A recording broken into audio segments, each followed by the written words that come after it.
Halo teman-teman, dimanapun kalian berada, kali ini kita akan membahas mengenai apa itu asesmen nasional atau yang sering disingkat sebagai AN. Nah, lanjut aja ya. Nah, asesmen nasional atau AN ini bertujuan untuk meningkatkan mutu pendidikan di Indonesia.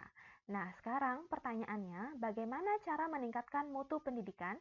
Apakah mutu pendidikan itu hanya dinilai dari penguasaan materi dan nilai ujian akhir saja?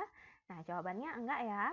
Nah, meningkatkan mutu pendidikan itu dapat dilihat dari pencapaian kompetensi yang dimiliki oleh siswa pada ranah pengetahuan, keterampilan, dan sikap, serta kecakapan hidup abad 21 yang dimiliki oleh siswa Indonesia. Oke, sekarang kita bahas lebih mendalam mengenai bagan berikut ini. Nah, dari sini terlihat bahwa AN mengukur kecakapan hidup abad 21 dan profil belajar Pancasila yang merupakan kompetensi yang harus dimiliki oleh siswa di Indonesia. Nah, untuk AN itu sendiri dibagi menjadi 3 bagian, yaitu yang pertama, asesmen kompetensi minimal atau yang disingkat AKM, yang kedua, survei karakter, dan yang ketiga, survei lingkungan belajar.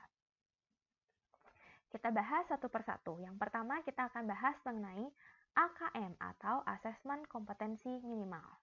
Nah, AKM ini bertujuan untuk mengukur kemampuan minimal yang harus dimiliki siswa Indonesia. Nah, AKM ini dibagi menjadi 2 bagian. Yang pertama, literasi membaca dan menulis, dan yang kedua, literasi numerasi.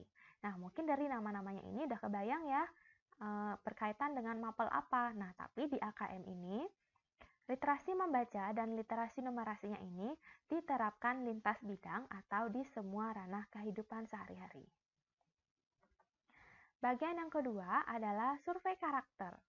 Jadi, survei karakter ini mengukur hasil belajar non-kognitif berupa sikap, kebiasaan, dan nilai-nilai Pancasila. Dan bagian yang ketiga yaitu survei lingkungan belajar. Nah, survei lingkungan belajar ini nanti mengevaluasi dan memetakan aspek pendukung kualitas pembelajaran di lingkungan sekolah yang ada di Indonesia. Oke, kita lanjut ke pelaksanaan AN.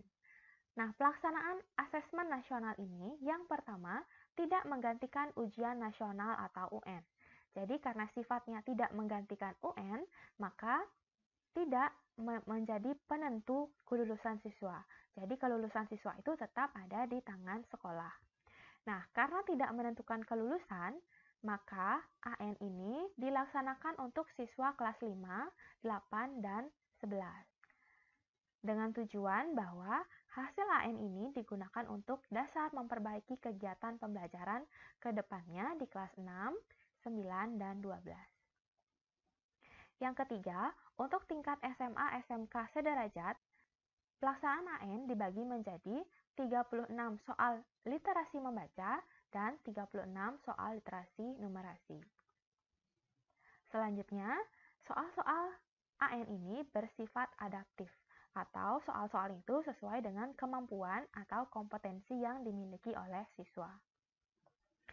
Selanjutnya, bentuk soal di asesmen nasional ini itu berupa pilihan ganda, menjodohkan, isian, dan uraian. Nah, soal-soal lain ini tentu berbeda dengan soal-soal di ujian nasional karena soal-soal pada AN ini lebih bersifat relevan dengan dunia nyata dan lebih aplikatif. Dan soal-soal itu bisa mencangkup semua ranah kehidupan, terutama yang sering dijumpai oleh siswa di kehidupan sehari-hari. Oke, selanjutnya untuk hasil AN. Nah, hasil AN ini digunakan sebagai pedoman pelaksanaan pembelajaran selanjutnya.